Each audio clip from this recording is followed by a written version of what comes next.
455 pertarungan untuk cinta 7. Gu Qingqing terkejut, kemudian mengangguk secara spontan. Leng Xicheng meliriknya dengan dingin dan berkata, "Baik. Kamu istirahat terlebih dahulu, aku akan pergi memanggil dokter untuk memberikanmu infus." Ketika Leng Xicheng melihat Gu Qingqing berbaring di tempat tidur dengan patuh, baru ia berbalik untuk berjalan keluar dan menutup pintu. Setelah berjalan beberapa langkah, Leng Xicheng baru menelepon sekretaris Cheng, batalkan rencana awal. Tidak mengungkapkan identitas nyonya, tidak peduli wawancara media manapun yang datang, katakan itu hanyalah sebuah kecelakaan. Leng Xicheng langsung menutup telepon dengan tatapan mata yang dingin.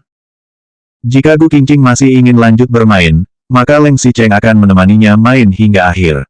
Akan tetapi, Leng Xicheng akan melindunginya selamanya. Ia akan membiarkan Gu Qingqing memenuhi keinginannya dan tidak akan membiarkannya terluka lagi. Tidak lama kemudian, Leng Xicheng memanggil dokter dan dokter memberi Gu Qingqing infus lagi. Ada obat tidur di dalam kandungan obatnya. Ditambah kondisinya yang sangat lelah beberapa hari ini, tak butuh waktu lama bagi Gu Qingqing untuk kemudian tertidur nyenyak. Pada saat Gu Qingqing terbangun lagi, cuaca di luar sudah gelap. Ia sendirian di dalam ruang rawat inap tunggal dan tidak ada orang lain di sekitarnya. Gu Qingqing merasa sedikit panik dan sedikit khawatir, di mana Leng Xicheng? Mengapa dia tidak di sini? Gu Qingqing bangkit dan turun dari tempat tidur. Saat ia berjalan tidak sampai 2 langkah, ia langsung mendengar ada yang berbicara di luar. Suaranya berat dan dingin, jawabannya juga sangat singkat. Itu adalah suara Leng Xicheng. Tetapi, yang satu lagi suaranya sangat lembut dan membawa rasa bersalah. Jelas itu adalah Su Zipei. Gu Qingqing agak terkejut dan hatinya terasa agak masam, mengapa Su Zipei datang lagi ke sini? Apa yang sedang dia bicarakan dengan Leng Xicheng? Awalnya Gu Qingqing ingin pergi dan mendengar dari sudut dinding, tetapi ia masih ingin tahu, apa yang dibicarakan oleh Leng Xicheng dan Su Zipei. Tanpa sempat mengenakan sandal, ia bertelanjang kaki dan pelan-pelan mencondongkan tubuhnya ke arah sana. Ia bersembunyi di dekat pintu, menempelkan telinganya di pintu, dan mendengarkan dengan cermat. Suara di luar sepertinya menjadi kuat lagi. Sesuara yang tajam berkata, "Kakak, apa hubungannya ini denganmu?" Jelas dia sendiri yang tidak berhati-hati. Berenang pun tidak bisa dan hampir menenggelamkan diri sendiri. Kalau sudah begini, mau menyalahkan siapa? Zijin, jangan bicara sembarangan, tegur Su Zipei. Ia sedikit mengernyit, lalu berkata dengan suara yang membawa sedikit rasa minta maaf, bagaimanapun, ini adalah salahku. Jika Qingqing tidak menggantikanku, dia juga tidak akan terluka seperti ini. Aku lebih memilih jika orang yang berbaring di dalam adalah aku. Jelas-jelas dia yang tidak berkemampuan dan masih ingin berpura-pura mampu. Apalagi dia yang menulis naskah ini sendiri. Jika itu adalah kakak yang melompat, maka dia adalah pembunuh kakak. Kamu diam, tegur Ni Zining kali ini. Ia begitu marah hingga seluruh tubuhnya gemetar. Gu Qingqing telah menggantikan Su Zipei hingga mendapat luka serius, tetapi Su Zijin bahkan masih mengatakan kata-kata sarkastik. Tidak ada momen yang lebih jelas dibandingkan dengan ketika Ni Zining melihat pemandangan di sore hari bahwa ia benar-benar tidak bisa melupakan Gu Qingqing. Ia khawatir, ia takut, dan ia tidak ingin melihat Gu Qingqing terluka.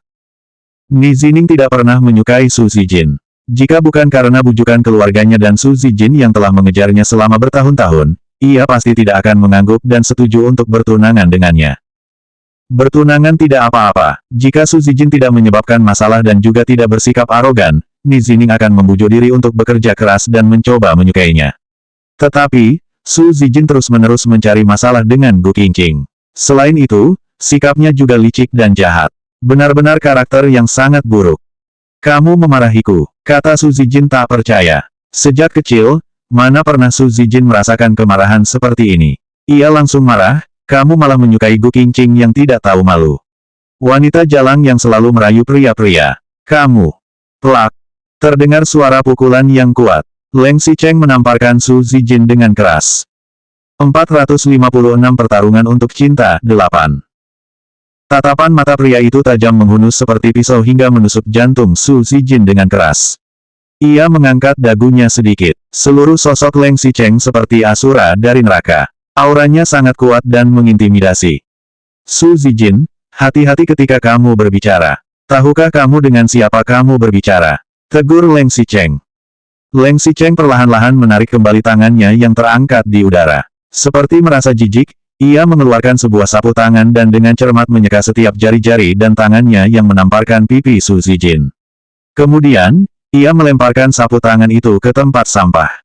Leng Xicheng mengangkat kepala, tatapan matanya tampak sangat jijik dan kesal. Su Zijin tidak pernah melihat Leng Xicheng yang seperti ini. Setelah Su Zijin ditampar keras oleh Leng Xicheng, wajahnya hampir membengkak dalam sekejap. Ia sangat takut hingga tidak bisa berbicara untuk waktu yang lama. Koridor mendadak menjadi sunyi. Setelah waktu yang lama, Su Zipei baru maju dan berusaha menjelaskan, "Xicheng, Zijin bukan sengaja mengatakan itu. Dia buka mulut mengatakan tidak tahu malu, tutup mulut mengatakan jalang. Ini adalah ajaran dari keluarga Su kalian," kata Leng Xicheng dengan suara berat sambil memelototi Su Zipei dengan garang. "Karena aku tidak membuat perhitungan denganmu untuk masalah hari ini, kamu benar-benar berpikir kamu bisa mengeluarkan diri dari masalah ini. Qingqing adalah istriku, nyonya keluarga Leng. Jika benar-benar terjadi sesuatu padanya, bukan hanya aku, tapi orang tuaku juga tidak akan membiarkanmu pergi," kata Leng Xicheng lagi. Su Zipei sontak tertegun. Ia tidak menyangka Leng Xicheng akan melepaskan topeng dingin dan tenang di wajahnya dalam sekejap, lalu tiba-tiba menjadi sengit seperti ini. "Aku peringatkan kamu, jika kamu berani datang mengganggu Qingqing lagi, berani mengatakan hal buruk tentangnya lagi, coba saja." Setelah Leng Xicheng mengatakan itu, ia berbalik dan masuk ke pintu. Begitu Leng Xicheng membuka pintu, Gu Qingqing yang berdiri di dekat pintu untuk menguping, tidak menyangka Leng Xicheng akan datang sehingga ia segera terbawa keluar dengan pintu yang ditarik oleh Leng Xicheng. Melihat Gu Qingqing keluar, wajah Su Zijin tetap membeku. Su Zipei malah merasa malu dan canggung. Sementara itu, Ni Zining masih terkejut dan merasa sedikit sakit hati. Gu Qingqing bergegas keluar pintu tanpa persiapan. Ia merasa sedikit canggung saat ini. Ia mengangkat kepalanya dan melihat Leng Xicheng, "Aku bukan Seng." Gu Qingqing masih belum mengatakan kata, sengaja, namun Leng Xicheng sudah menurunkan matanya sedikit. Ia melihat Gu Qingqing mengenakan piyama besar, tidak memakai sandal, dan berjalan ke pintu tanpa alas kaki. Leng Xicheng sedikit mengernyit, "Mengapa kamu keluar tanpa mengenakan sandal? Ingin masuk angin dan mau aku merawatmu lagi?" Suara Leng Xicheng terdengar tegas, tetapi ekspresinya bahkan lebih tegas. Gu Qingqing yang memang sudah sakit hampir dibuat takut olehnya dalam sekejap, "Maaf, aku hanya... Jika kamu melakukan ini lagi, maka jangan pernah ingin keluar di masa depan." Leng Xicheng mengerutkan kening dengan erat. Saat ia melihat Gu Qingqing yang berdiri di depannya menyusut seperti menjadi burung unta kecil, ia menundukkan tubuhnya dan menggendongnya. Brak! Ketika Su Zipei yang berada di belakang Leng Xicheng masih ingin mengatakan sesuatu, pintu ruang rawat inap sudah tertutup. Dua pengawal maju dan berkata, "Presiden Leng berharap kalian tidak mengganggu mereka lagi." Ekspresi Su Zipei berubah dan akhirnya ia hanya bisa menggelengkan kepala. "Baik, kalau begitu, biarkan Qingqing beristirahat dengan baik. Besok aku akan datang melihatnya lagi," kata Su Zipei. Lalu, ia berbalik dan melihat adiknya yang berdiri diam di tempat dengan wajah membeku. Ia juga sedikit mengernyit, mengambil selangkah ke depan, dan berkata, "Zijin, mari kita pergi." Tapi, kakak Xicheng dia, Su Zijin masih sedikit tidak bisa bereaksi menghadapi tindakan Leng Xicheng. Sejak kecil, Leng Xicheng tidak pernah marah padanya dan bahkan tidak pernah memukulnya. Mungkinkah dia benar-benar menyukai? Su Zipei menggelengkan kepalanya. Tidak peduli Leng Xicheng mencintainya atau tidak, Gu Qingqing adalah istrinya. Jika Su Zijin memarahi Gu Qingqing, itu juga sama saja seperti memukul wajah Leng Xicheng. Pantas saja Leng Xicheng akan marah.